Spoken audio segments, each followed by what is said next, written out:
Sure. So Tom, as a homeless man, was a man of many pockets. And he wore coats in the summertime as well as the winter time. And part of that was because if you don't have a place to put your stuff, you got to carry your stuff with you, right? And Tom was never one to carry a knapsack or a backpack or anything like that. So, he had different things in his pockets at different times. And when he passed away, I went through his coat. And we had done this many, many times over the years. We'd sit at McDonald's and he would go through all of his pockets trying to find a $20 bill or whatever it was that he, thought that he had. Oftentimes he would find it. So on the cover, I have items that were in his pocket after he passed away at the hospice. And then I also have items that were in his room where he lived for the last 10 years of his life, because he went from being a homeless man on the streets to finally, after going into detox program after detox program and always relapsing, because where are people supposed to go? What do you want a homeless person to do? You get them, they're sober, and then you got no place to go. You're going to be out on the streets. I mean, it's just not realistic, right? So, but Tom got really, really ill, and I thought that he wasn't going to make it, but he made it through, and by then he was prepared to try a managed alcohol program. So a managed alcohol program is a harm reduction model. So it's not making people who are chronically addicted stop using what they use, but it's helping them use in a safer way, in a more managed way. And it gives them a chance to regain some of the dignity that they've definitely lost. And it gives them a chance because it's remarkable, but the people who work, the staff who work in the managed alcohol program, they're all such caring and wonderful people. So they became Tom's family. So that was the great thing about Tom agreeing to go into that program. He went in October, and myself and his worker at the time, we said, Tom, just try it for the winter. We're moving into the winter now. You're not going to live another winter on the Ottawa streets. It's friggin' cold here in the winter time, And so he said, okay, I'm not making any promises, but I will try it just for the winter. But then he didn't leave. He got stabilized in the program, and once he got stabilized in the program, I could do an art exhibit for him, because this is part of what happened when Tom was on the streets. He would continue to do his paintings, and he would continue to sell them. And I said, Tom, this is crazy. These are worth so much more. So I said, I'll make you a deal. You give me your paintings, I'll keep them safe. And someday when you're well enough, I will arrange an art exhibit for you. And so he agreed to that. So he literally did hundreds of paintings. And then when he agreed to go into this managed alcohol program, a year after, he said to me, so what happened to our deal? And I said, what deal? And he said, you told me if I could get myself well enough that you would do an exhibit. And I said, you're right. It's not that I hadn't been thinking about it, but I just wanted him to, feel like he was ready for it. And then by chance, there was, at the time, there was an Aboriginal restaurant in the market called Sweetgrass, and they always had art exhibits there. And this is a month before his 50th birthday. So I phoned Sweetgrass, and I said, I'd like to do this exhibit, blah, blah, blah. And she said, well, we've got a long list of artists. But she said, the artist for November has pulled. So you could do the November show, but we were thinking of doing the vernissage on the 31st of October. And I'm like, are you kidding me? Like, this is Tom's 50th birthday. Like, how could this be happening, right? So that's what happened. So we did that exhibit, and then after that, over the years, I did 8 more exhibits for him.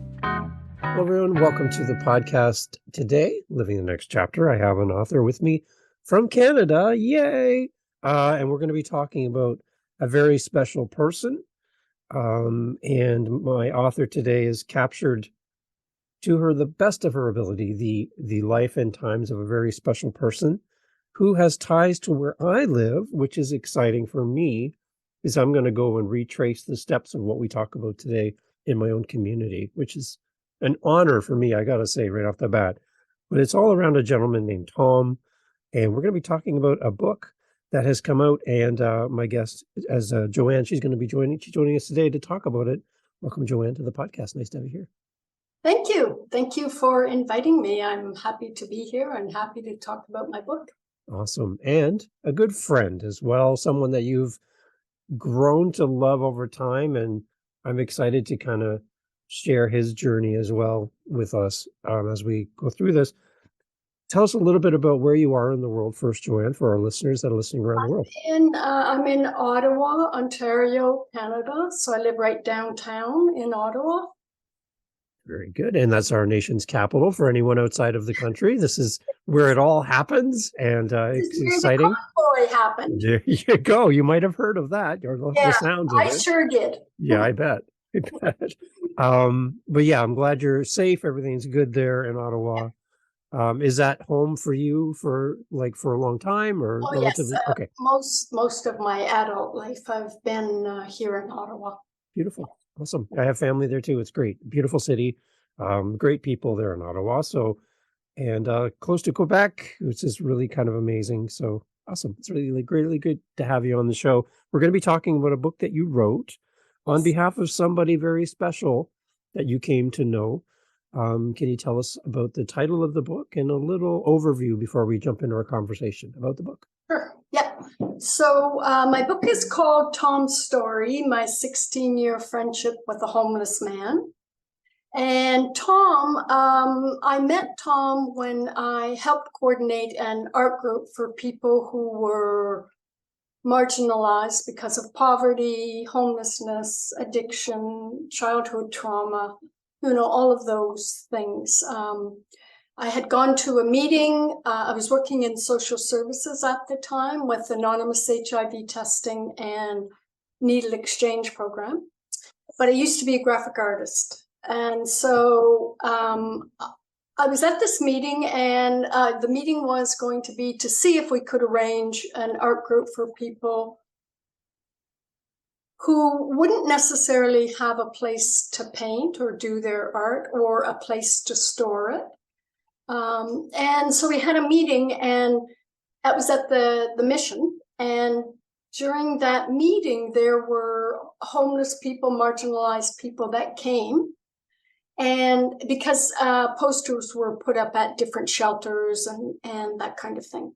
So there were a lot of people from the community who already worked in social services who were there, but there were also some people who clearly wanted to participate in the art group. And one of those people was Tom.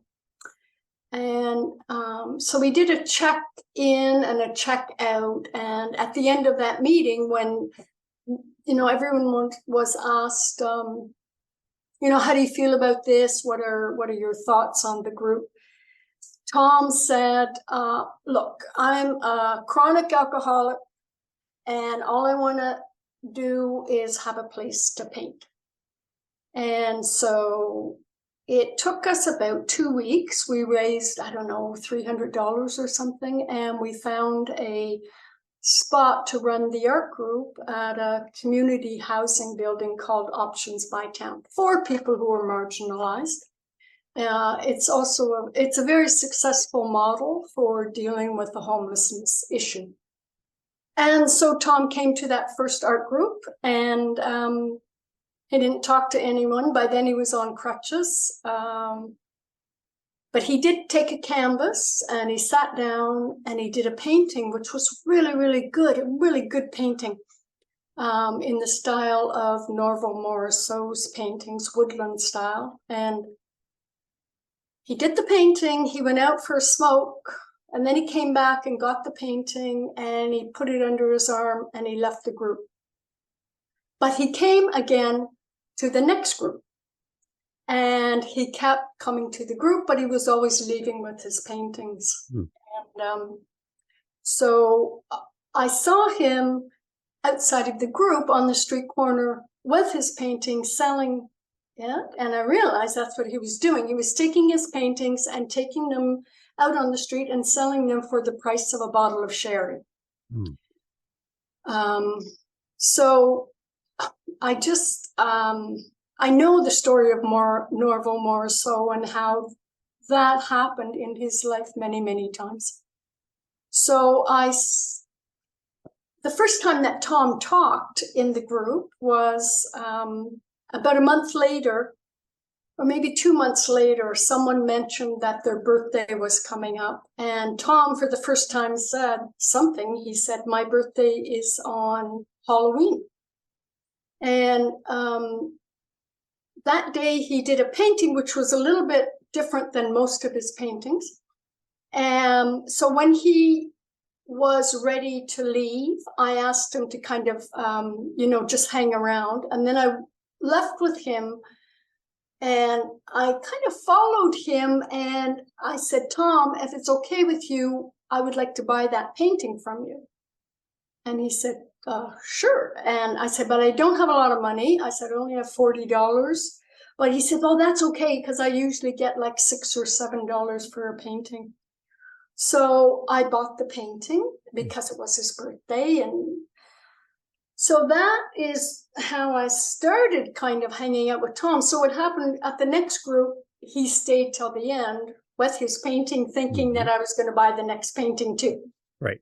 But I just didn't have that kind of money. So that's how our friendship kind of started. He started walking me after the group to the gym if I was going to the gym or home or wherever. And that's kind of how we started hanging out. So is there a reason why you in particular are drawn to helping people in this situation? Is there something special for you that is, I guess there's people who sadly ignore people in this situation and walk past them or step over them in life, and they don't think twice. Why is this special to you that to work with people like Tom and to spend time with Tom?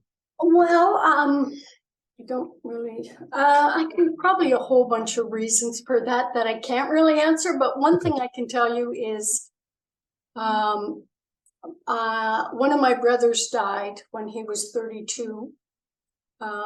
And he was only 15 months younger than me, and he died of a cocaine overdose.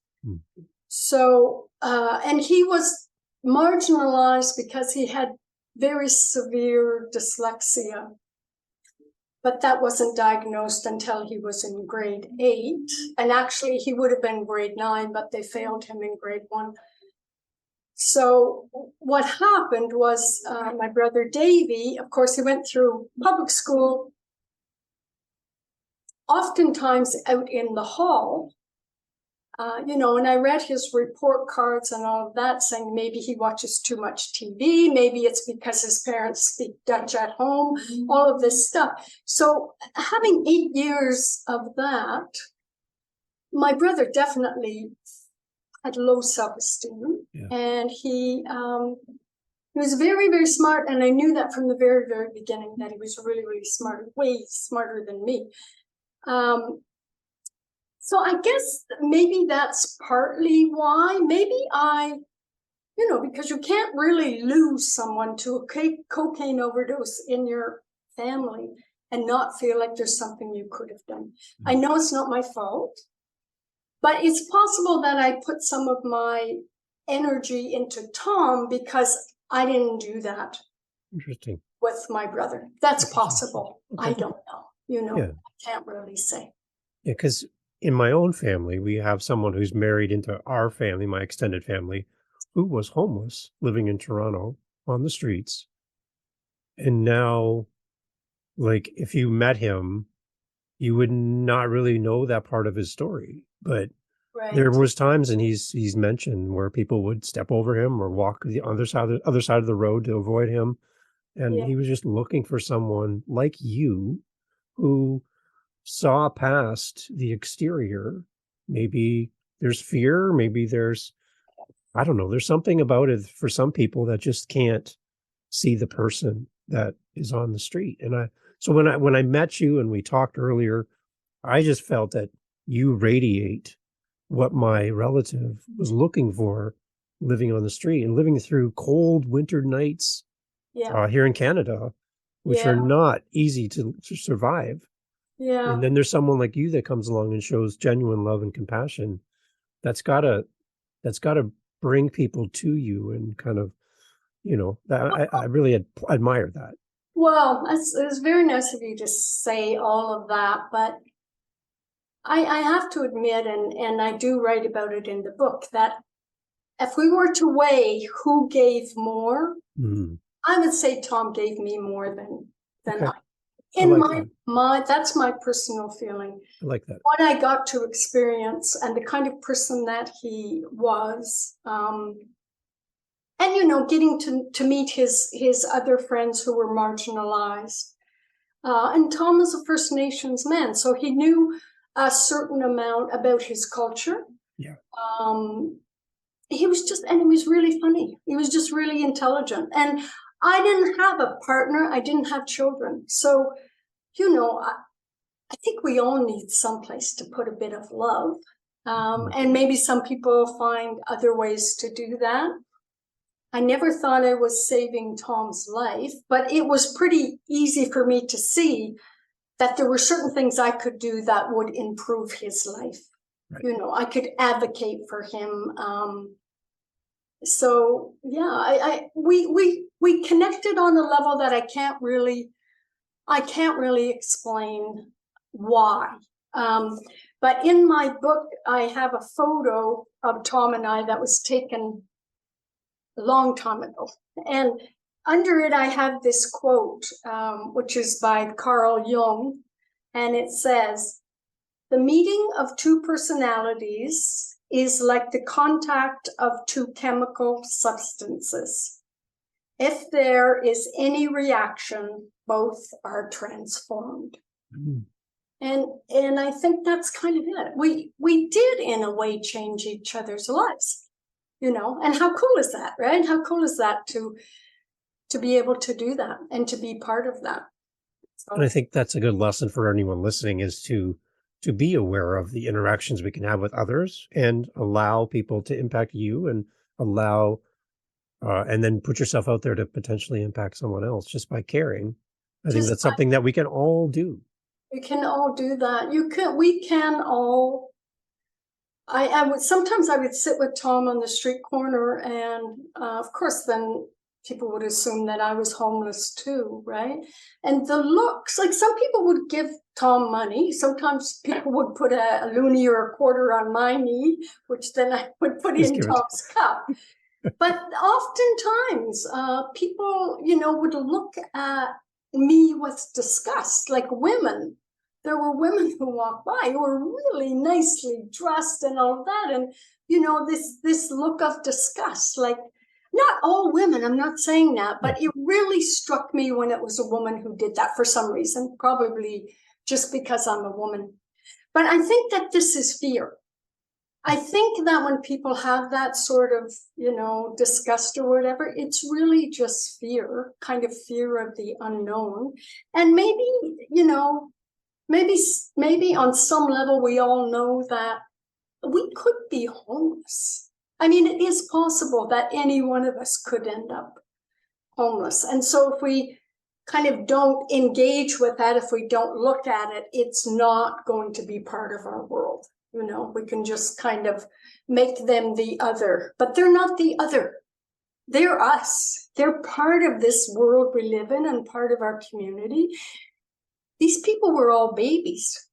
They were all babies at one time. None of them aspired to the lives that they have now. None of them aspired to that.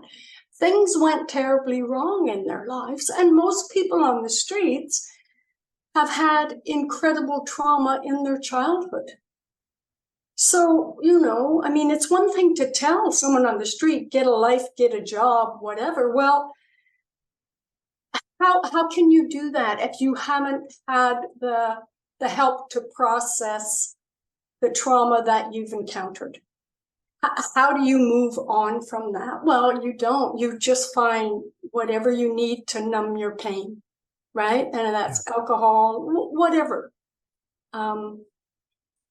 But, there's another part of me that really enjoyed the kind of not having to worry about anything, but just sitting there and listening to Tom, just not having to deal with any of the other parts of my life at all, just kind of falling into this routine of sitting there, waiting till he had enough money for his bottle, and then walking to the liquor store so he could get his bottle, and then, him walking me home.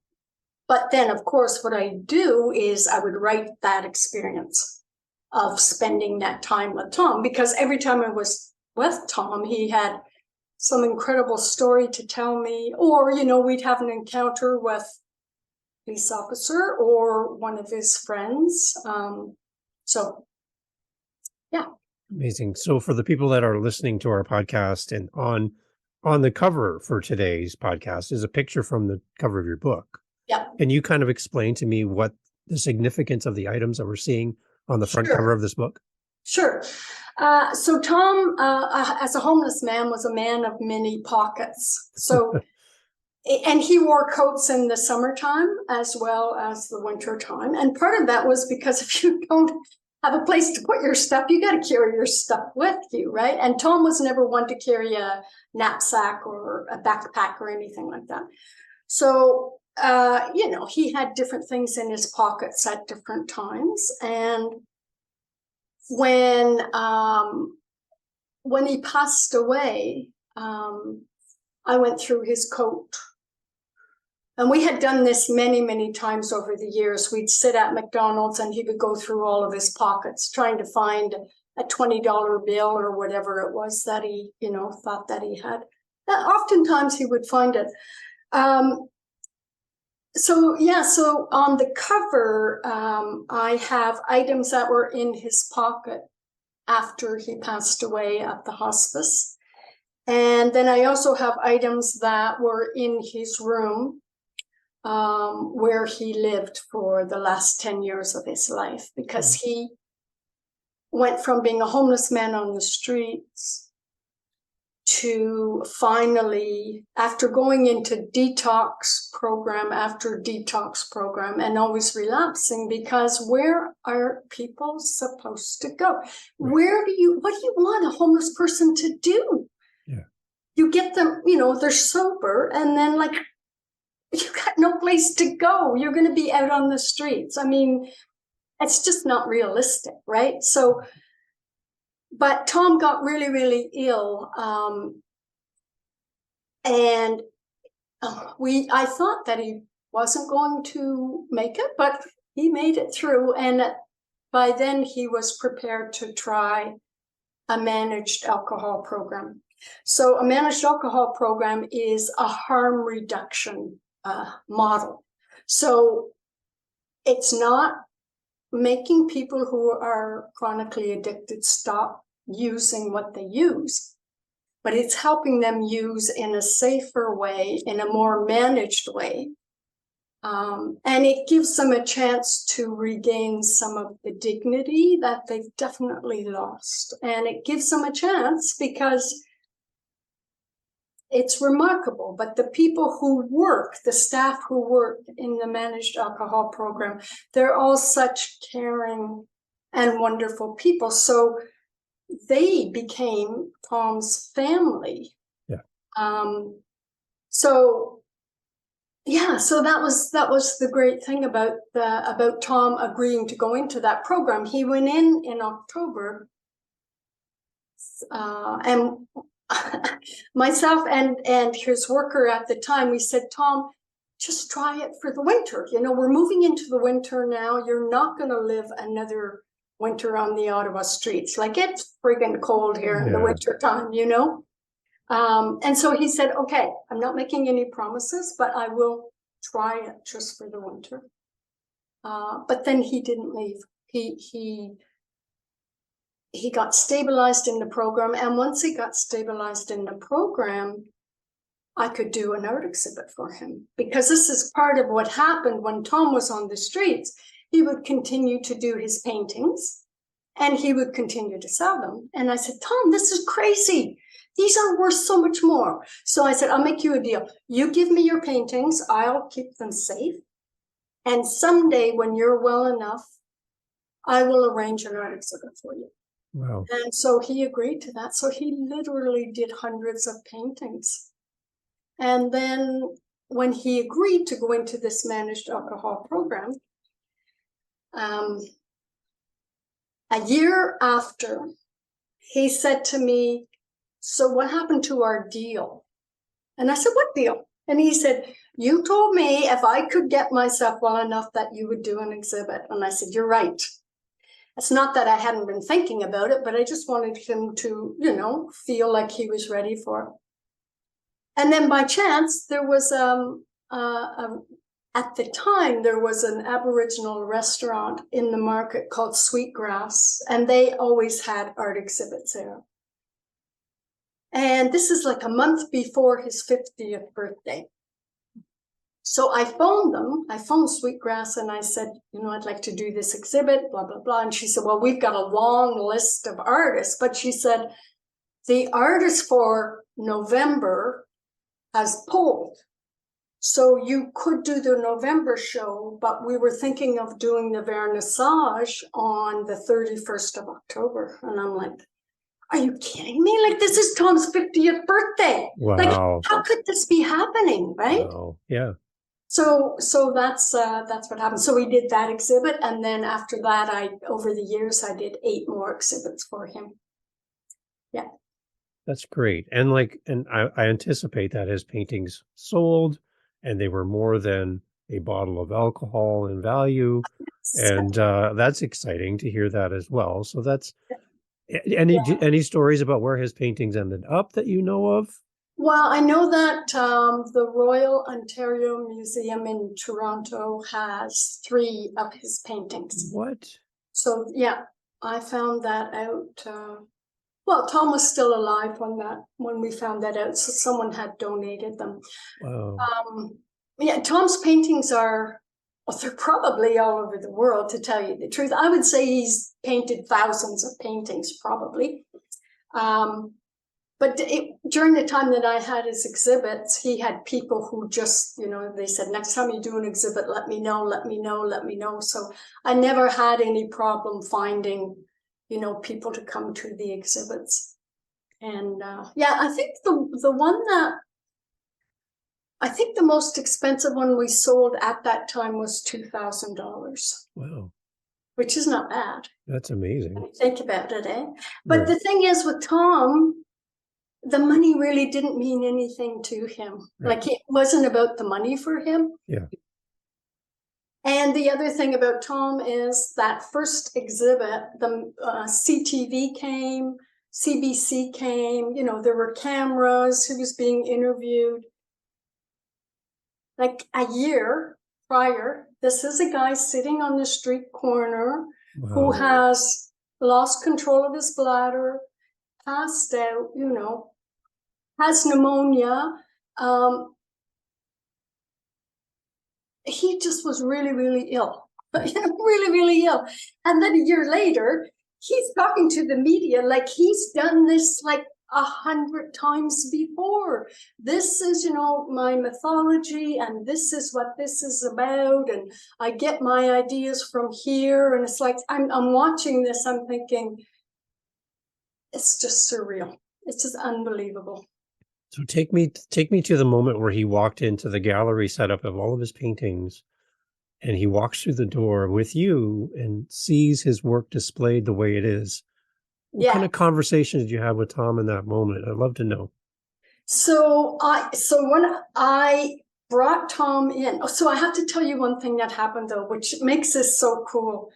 When Tom was in one of the recovery programs, like probably, let's see, when would that have been? So I met him in 98. So probably in the early 2000s, he was in a program. And this program had a First Nation sort of approach to dealing with addictions and recovery. And he went to a powwow with his worker. And so then I went to see him, and he gave me a shirt, which was obviously a man's shirt. And it was really big, would have been really big for me. But it was such a nice, kind, gesture. And it was a shirt made by First Nations people. So it had ribbons on it, and it had bear appliques and, all of that. So I said to him at that time, I said, Tom, this is great, but it's too big for me. But I said, you know what? I'll keep it for you. And then maybe you can wear it at your first exhibit. So the night before we do the exhibit, I'm talking to Tom on the phone, and he said, because he was really excited about it, he said, what am I going to wear? What am I going to wear? And I said, I've got the perfect shirt for you. So that's what he wore to his exhibit, that shirt. And it fit him perfectly because he had put on enough weight that he could actually wear it. So I put up the exhibit the week before, and then I went and picked up Tom on the night of the exhibit, and I brought him into the restaurant. So I brought him in before there were any other people there. Nice. And I always got Tom to name his paintings, like to always tell me what name so I could write it on the back, and then I would put the date. And I kind of guessed at the prices. Like this is not something that I have a lot of training in, but I do pay attention to these kinds of things. Yeah. So we walked in, and Tom was like, wow. He said, I did all of these? He said, I can't believe I did all of these. And there weren't really that many paintings there compared to how many he has done, Yeah. But he walked around, and he was very, very proud.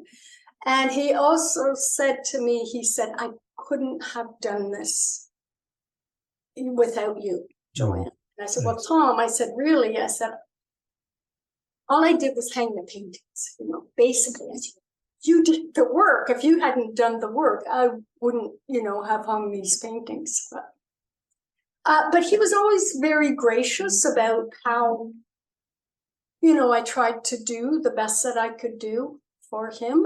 And as I say, I'm not, sometimes I would be with Tom, like there was a not a secondhand store, but kind of a bargain store in Ottawa called Big Buds.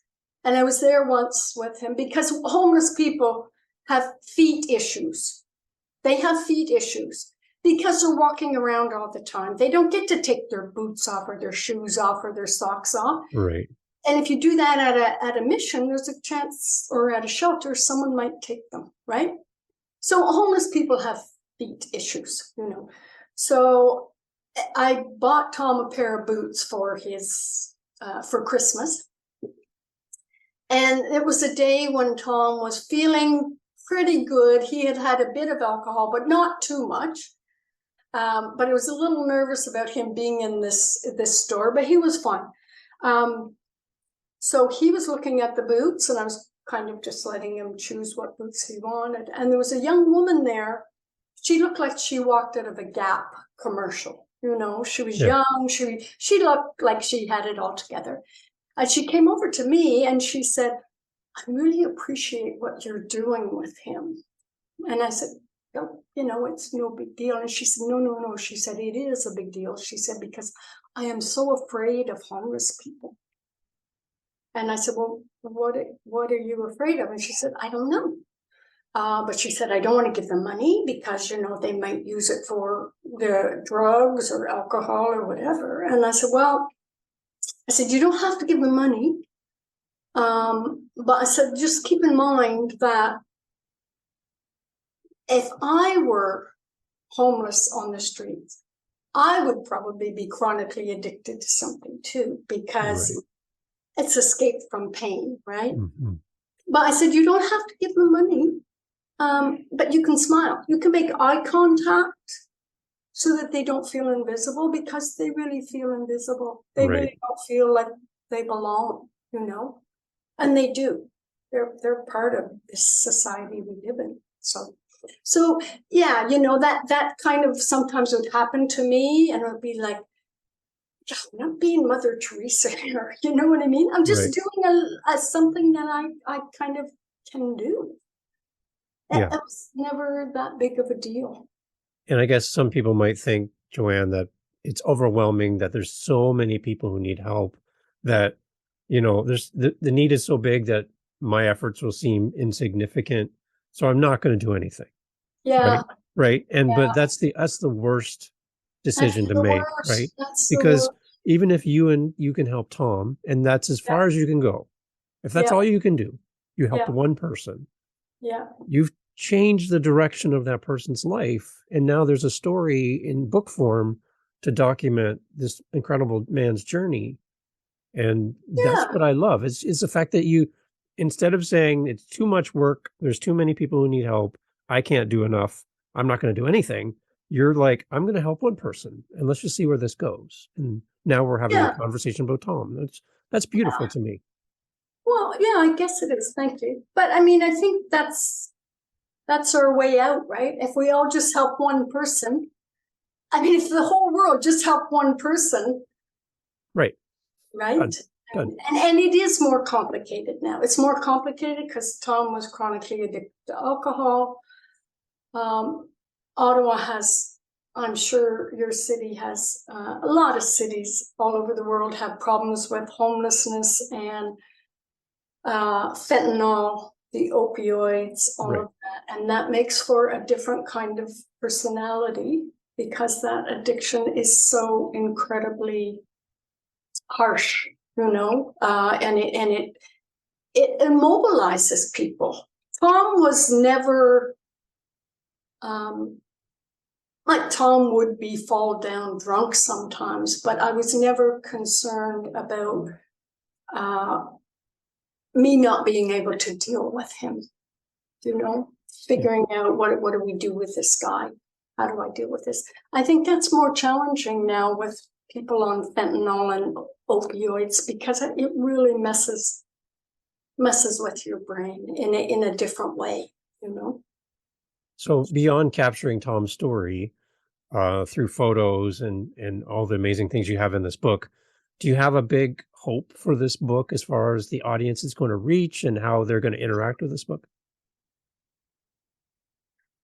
Well, I would like, yeah, I mean, it's one thing to write a book, right, and get it published. It's another thing to get it into the hands of people so that they can read it, and so that then they can at least, I mean, if anyone who reads this book, if then they see homeless people as people instead of, homeless, that's already a step in the right direction. If it cracks someone's heart open just a tiny little bit so that they realize, it's a pretty hard road to end up being homeless, and getting back on a road to get away from homelessness is even harder. So we cannot expect people on the streets to do this by themselves. They need support. Most people on the streets don't have the support and the family that a lot of us do, So I hope it makes people feel a little bit more compassion. I would love my book to end homelessness, but that's not going to happen, Right. But there are things that can be done. Harm reduction programs work. This idea that we're giving them drugs and, that kind of thing. Well, yeah, it's true. But you're giving them at least alcohol or whatever the drug is, something that's clean and pure. And if you can do that, you're not just giving them drugs, you're giving them care and compassion and concern. And if you can give that to people, they start feeling that they actually have value. So it's pretty hard to stop using and abusing if you don't feel you have any value. But if people treat you with respect, you learn to treat yourself with respect. And then some people may very well end up, going into recovery programs and not using.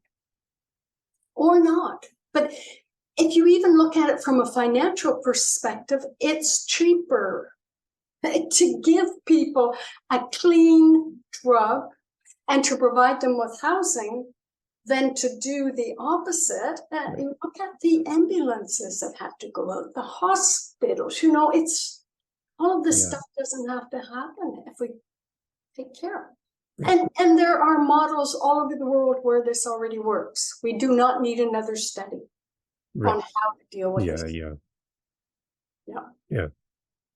So one thing I love too is your perspective, Joanne, is sitting next to Tom on the street and seeing the reaction of people, seeing it through Tom's view of how he's treated and how he's maybe mistreated by general public while he's out there, right? And, it's funny because you say that girl was afraid of street people and people that are homeless, and you were sitting beside him in another situation. Yeah. So she technically could have been afraid of you. Exactly. And I'm like, wow, we've come so far. Like the other thing I heard an instructor, a university professor was doing a class on ethics. And before the class, he dressed as a homeless person out in the common space of the school to see his students on the way to his class and to see what they would do. So he was in the way as far as their path to class. Yeah. And every student had to walk past him. So no one helped him on their way to the ethics class in university. Wow. Yeah. And as all the students are waiting in class, where's the teacher? The door opens and this homeless man walks into the room and they're all like, what's going on? And he takes off all the layers and he starts talking about ethics and practice. And he said, all of you just failed. If this was a test, you've all failed. You walked right past me. Yeah. You wouldn't even speak to me. And I'm like, oh my gosh, what a lesson in the busyness of life. And I got to get to my next meeting, Joanne. I'm busy. I got things going on and this person's in the way, or can't they just get a job? Like, why is this my problem? There's this part of us, I think, that needs to soften, I think. Yeah. But I have to say, so Tom had, he had 3 spots where he always panhandled. And you probably have noticed this if you notice homeless people at all. They have their areas where they usually are at certain times of the day. And Tom was a very smart man. So he would panhandle in an area on Kent Street. He called it Wall Street because there were big office towers there. And he said, this is where the people, who are going to work in the morning and stuff. He said, these people are the people that sometimes give me money. So I would sometimes spend time with him there. But he also he called them his customers. And they would give him money, or they would bring leftovers from dinner from the night before, because he got to be a fixture, in their part of their day, walking by him. Or they'd say, hey, Tom, I haven't seen you for a couple of days. I was starting to worry about you. Are you okay? So, yeah, I think the problem is there's just too much space, or we see too much space between ourselves and homeless people. Yes. I think most people generally, if it weren't such an overwhelming thing, would be able to have a little bit of time and space for a homeless person, I think. I'm just lucky, I think, that I did have that time and space. Right. And I always kind of had cared about the underdog, maybe because my brother was kind of an underdog. Maybe that's why. I don't know. I mean, they're all people. They've all had awful stuff happen to them, and so we can't really blame them out of it. Right. They didn't ask for it. No, nobody aspires to homelessness or chronic addiction. No. I'd love talking to you, Joanne. This is so interesting. And again, what a beautiful story on behalf of Tom. Uh, Before I have one more question for you before we go, but Yeah. as far as if someone's interested and they want to see Tom's works, are they available online somewhere where we can physically see them? Oh, let me think about that for a second. Like we can see them. Do you have pictures in the book as well from Tom? No, I didn't, Okay, and okay. I didn't for a reason. Okay. I need to be careful because I am a privileged white woman, right? And Tom was a First Nations man. Right. Well, he was Métis. And I just wanted to be really careful not to exploit that part. Okay, I got it. But friends have told me that they've Googled Tom Hogan and they've seen some of his artwork. Okay. If you want, I could send you a photo of one of his paintings or some of his paintings if you'd like to put them. I think it's a nice addition to our conversation to see, right? And go, wow, like it's beautiful. Like it might be one little add-on we can do to the podcast to celebrate Tom, I think. Yeah, exactly. Sure. Great. And then as far as the book, is it available everywhere? Is there a certain place where we should go to purchase? Well, it's available through the publisher, which is Nimbus, Nimbus. Okay. That's in Nova Scotia, but it's also available at some local bookstores across Canada, for sure. 4 of the bookstores here in Ottawa. Okay. But if people want the book, you can either just order it online or you can just go to your local bookstore, independent bookstore, if you can. Please. And they'll order it for you. Like they will order it for you. Awesome. Yeah, so if you could do that, it is available, of course, on Amazon, but let's face it, Mr. what's his name, Benzo? Yeah. He's okay. He has enough money.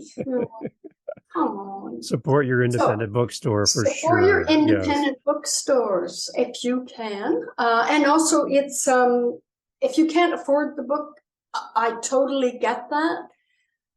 Go to your library and ask your library to order it. And they will order it. That's exciting. Okay, Joanne. So again, for the person listening, and they haven't put a lot of time and effort and thought into how they can help the world. And I know you're going to say, well, I only did something small, but it is something big to Tom. How can we do something this week to acknowledge, maybe lessen the space between us and someone that needs help? Give us something that we can do as listeners to impact somebody's life. Because what you've modeled for us, whether you had planned it mentally or it just happened organically, it happened and you helped somebody. I just don't want to leave this conversation undone by us not saying, well, what can we do today? Something practical from your point of view. I'd love to get that inspiration from you. The next time you see a homeless person, make eye contact if you can and say hello.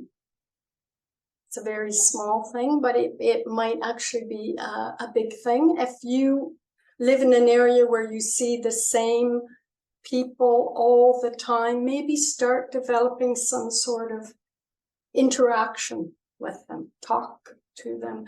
Homeless people don't want your money as much as they want to feel like you see them, because they feel invisible and they're not.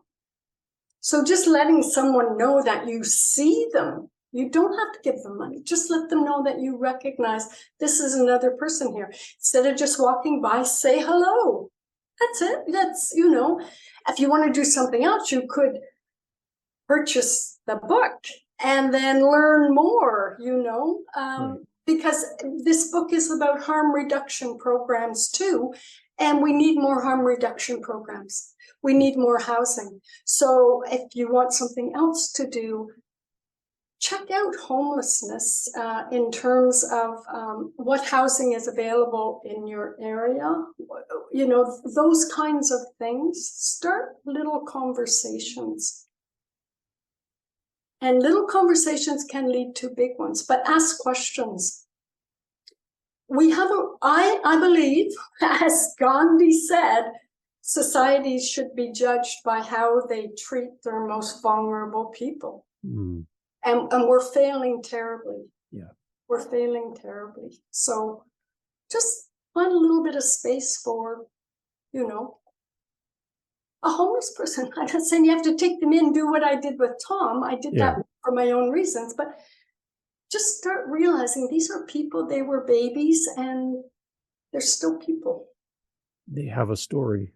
And it's great when someone can uncover that and capture a story on behalf of them now that they're not here with us anymore, and continue the legacy and the story of Tom. And I love that you've done that. Yeah. Oh, thank you. Thank you. It's amazing. Joanne, I'm very impressed speaking with you, and I can sense your passion for what you talk about and what you live. And again, it goes beyond just going getting more information. There's an action piece that needs to happen on behalf of us. And I think that's the difference. We can't just fill our head with knowledge about what's going on. We need to actually put some action steps in process as well. I think that's part of the solution. Yeah, just something small. Yeah. Awesome. And writing the book, I would not say is a small thing. It's a big thing. And thank you, Joanne, for doing this and for sharing Tom's story. I'm sure he'd be proud as when he wore that shirt to his first gallery.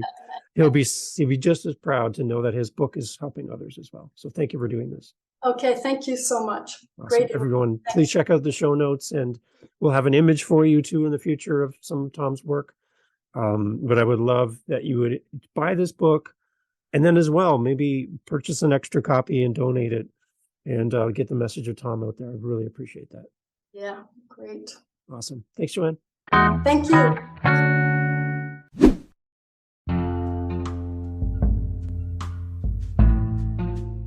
Thank you for being part of Living the Next Chapter. Hey, look, we're having such a great time talking to authors around the world. If you are an author and you would like to be on this very show, I would love to talk to you. livingthenextchapter.com, livingthenextchapter.com, livingthenextchapter.com is the best way to get in touch with us. There you'll find our social media and blah, blah, blah, la-di-da, and such. You, author, soon-to-be author, new author, currently writing your book author, published author, we need you here. The seat's empty, microphone set up, we're waiting for you. livingthenextchapter.com. We would love to have you on the podcast. Yeah, I'm talking to you. Yeah, you should be here. See you at livingthenextchapter.com.